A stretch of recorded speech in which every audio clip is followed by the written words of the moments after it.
When I was in rabbinical school, I remember a conversation I had with another student. They insisted that they had to get married before they became a rabbi. It was very, very important to them.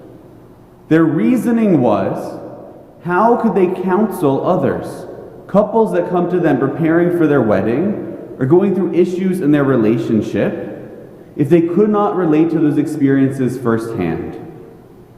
Now, at the time, I strongly disagreed with them, although I see some of the benefit now, having tried to date as a rabbi and some of the difficulties that come with that. But I still disagree with them, because the truth is, there are so many different life experiences that lead people to seek out a rabbi.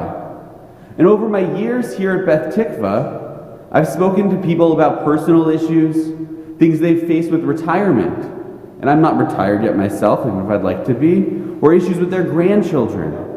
I've tried my best in these moments to offer support. I've tried to offer comfort to those who are ill, who have suffered a loss, and I've offered advice to parents about teenagers or even adult children. All experiences I don't have. Because to say that as a rabbi, we need to have experience of exactly what somebody is going through firsthand to offer something.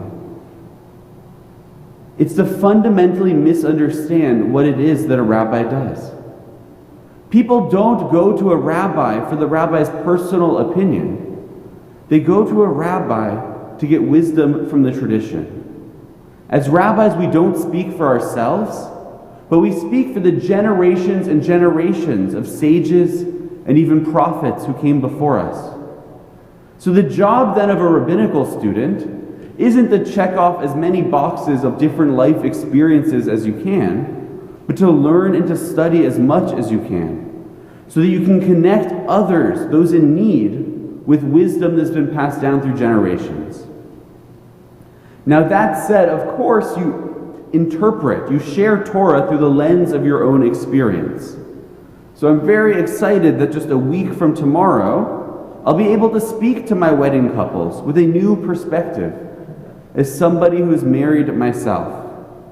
And in the spirit of that, I wanted to look at our parsha this week and see what lessons it might offer me and all of us with our relationships with others.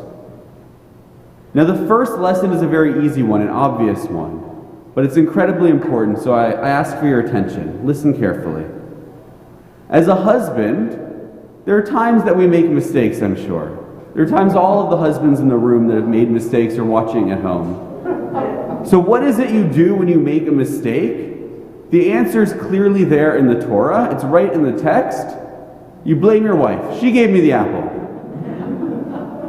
And if that doesn't seem fair, the Torah is a solution for any wives who might make a mistake and find themselves in this situation. You blame the family pet. It was the snake. The snake told me to do it.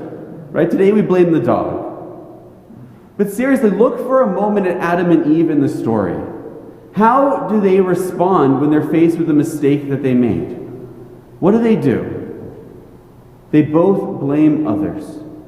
Adam, in fact, doesn't only blame Eve, he actually blames God as well. Ha'isha asher natata imidi.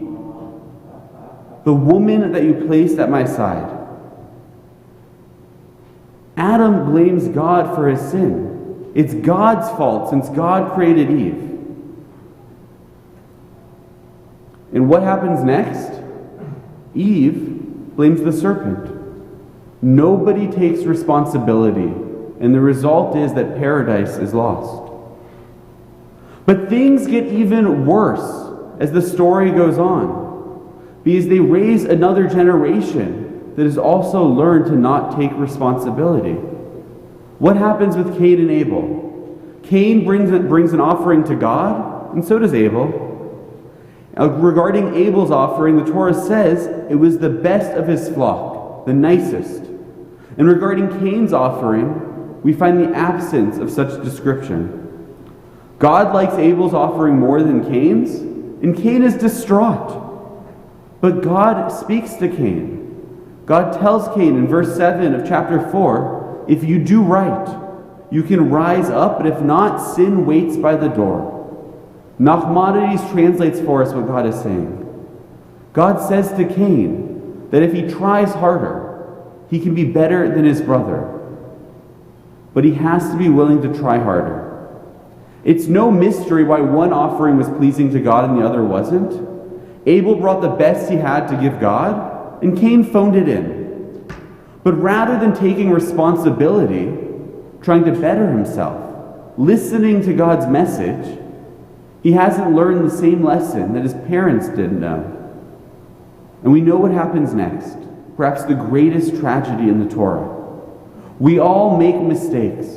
We all fail to live up to the expectations of others, whether it's the expectations of spouses or family, friends, co-workers. Sometimes we don't even live up to the expectations that we have for ourselves. But the lesson is to take responsibility, to strive to do better, to be better.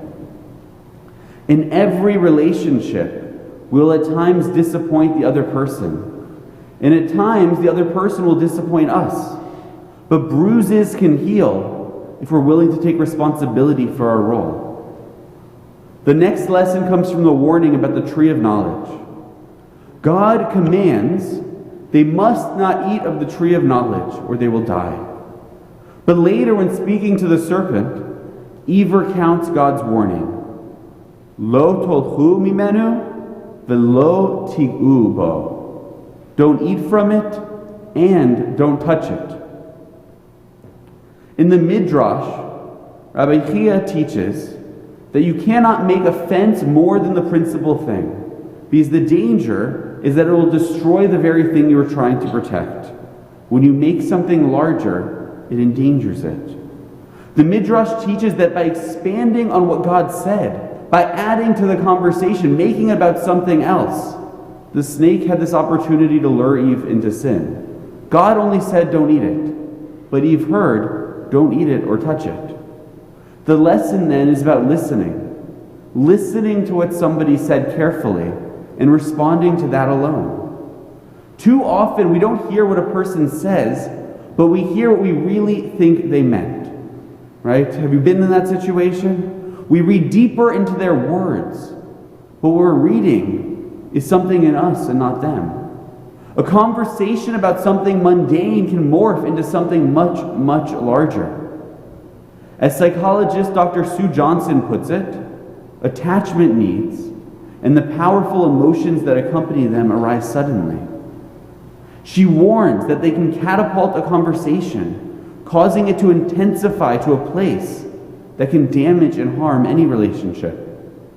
The example she gives in her book, Hold Me Tight, is when one partner says, I think our son watches too much TV, but the other partner hears and reacts to a critique about their ability as a parent, who they are as a person. An observation becomes an attack. This dynamic doesn't have to be in a conversation simply between parents or spouses. It can be in any relationship, and it becomes more and more likely over time. The longer we know someone, the more baggage we carry. One person says X, but the other person hears Y. But the baggage that Y carries is the baggage of past conversations and conflicts. It brings back pain of past strife. It's essential, of course, to address issues hiding beneath a relationship.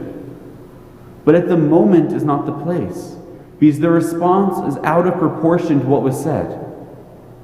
And in turn, the other person reacts disproportionately as well. And it becomes like playing ping pong with a grenade. The longer it goes on, the more dangerous the consequences can be.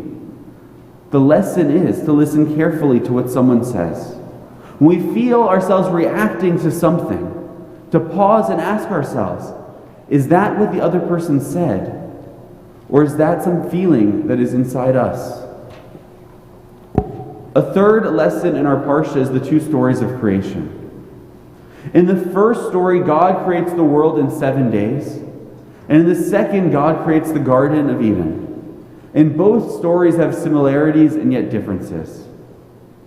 As Rav Soloveitchik notes, Adam in both stories exists, but is indifferent in each.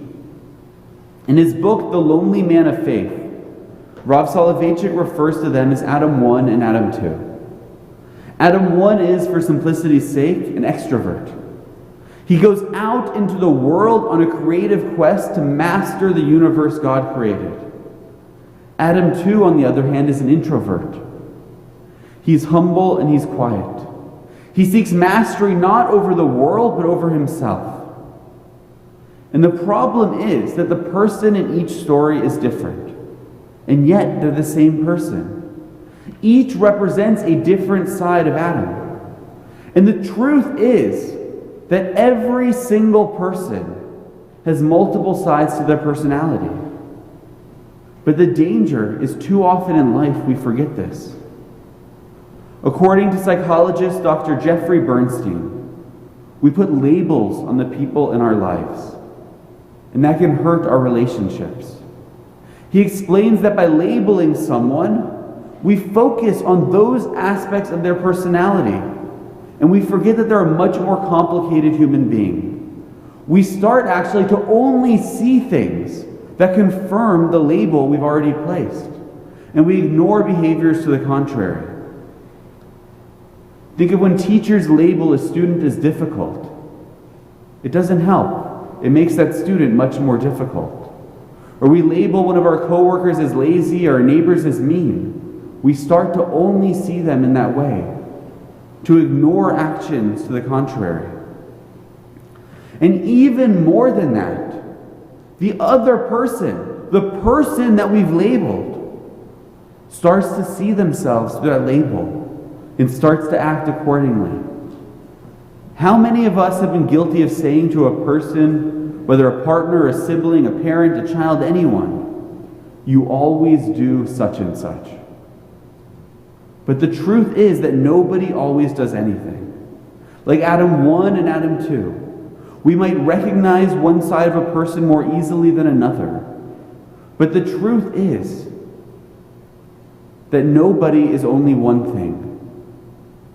A label is never good, and it becomes a self-fulfilling prophecy. It exacerbates a problem rather than fixing it. It is by reconciling the different Adams that we overcome the loneliness Rav Soloveitchik mentions, recognizing that both are in ourselves and in others, that we all have multiple facets. This classmate of mine was convinced you had to go through every life experience in order to be able to have something to say about it. But these 3 lessons in our Torah, in this week's parsha, to take responsibility for our mistakes, to listen carefully, and to avoid labels, they're essential lessons that we don't need to experience ourselves to learn. I hope that these lessons from our parsha can guide me in my upcoming marriage. But while these 3 are important, they're just 3 of many. Whenever I call a couple from our shul to congratulate them on a major anniversary, I like to ask them, what is the secret? How did you reach this auspicious occasion?